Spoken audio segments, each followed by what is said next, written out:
All right, welcome back, everybody. Yesterday, South African Auditor General Kimi Makwetu released the audit report for national and provincial government departments.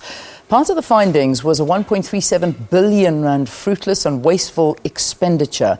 The Auditor General said there's a slight improvement on compliance. The report also found that authorised expenditure has come down. The Auditor General cited management challenges as the causes of these continuously poor audits. Kimi Makwetu joins us now from our Cape Town studios, and it's great to say good morning to our Auditor General. Welcome. Thanks so much for being our guest. Thank you very much for having me, Lian.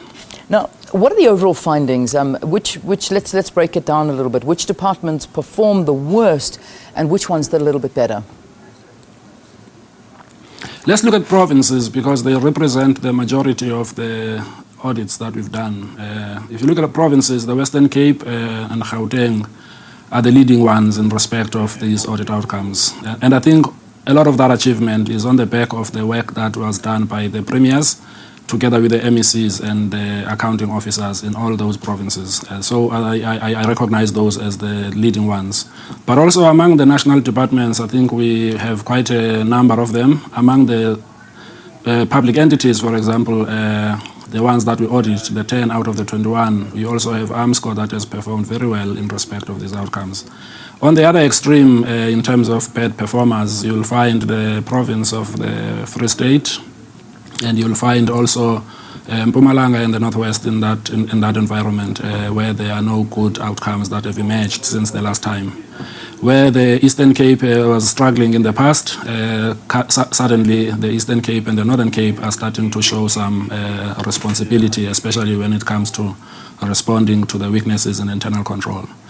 However, what is important also to note in these outcomes, Leanne, is the extent to which many of them, even though they have accounted for their transactions accurately and transparently as we would expect, what still remains is the extent to which they have incurred elements of irregular expenditure. Among these are things like not going through the proper supply chain when you procure goods and services, as well as doing extensions of existing contracts without subjecting them to a competitive process. These are the issues that are making up the bulk of that 46 billion of irregular expenditure, where PRASA leads the pack in respect of a component of that, which amounts to somewhere around 13.9 billion. And that is a litany of infractions of supply chain management that makes up those type of numbers. Yeah. Another one category of these outcomes is also wasteful and fruitless expenditure, where expenditure is incurred, however, there are no real benefits that are received on the back of that expenditure, which is predominantly going to waste, if you want to call it that. Yeah, yeah. So that's the overall picture, and also the area of unauthorized expenditure is also starting to come down. We think that the leadership of those institutions have done well to stop spending money beyond what has been allocated. Yeah. So that's the overall picture if one wants to look at it from that angle. We see that, the unauthorized expenditure down 50% to 925 million. But I think the very worrying statistic that we see here is that this irregular expenditure increase has gone up 46.36 billion rand. I mean, that is a lot of money, and the amount of money that money can be used for is huge. I mean, talk to us about this irregular expenditure and how much it's gone up since the 2013-2014 financial year. And the last time we looked at it in 2013-14, it was somewhere around 32 billion. And of course, you can see the impact of the irregular expenditure that has come forth as a result of a number of years of this type of expenditure coming out of PRASA.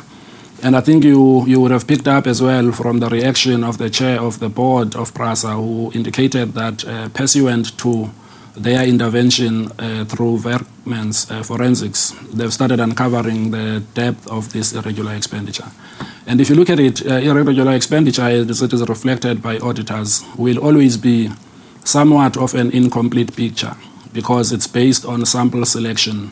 So there may well be quite a number of other transactions that may not have been picked up in the audit, which is largely proven by the development of this extent of irregular expenditure once investigations are commenced.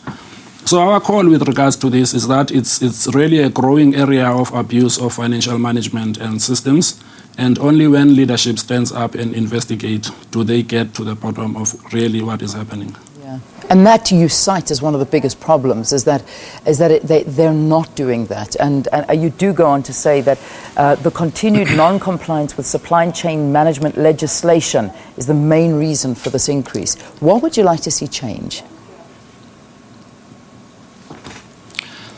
If you follow the conversations that are currently taking place at SCOPA, as well as the reflection that came yesterday from the one member of SCOPA, who's also the chair of our committee in Parliament, there's a move that is emerging which is indicating that departments and entities that incur irregular expenditure, if they are left to their own devices, and they know that there's a low risk of consequence if they do something that is not appreciated or acceptable in terms of internal controls, then SCOPA should be alive to the fact that all of them must come forth and account.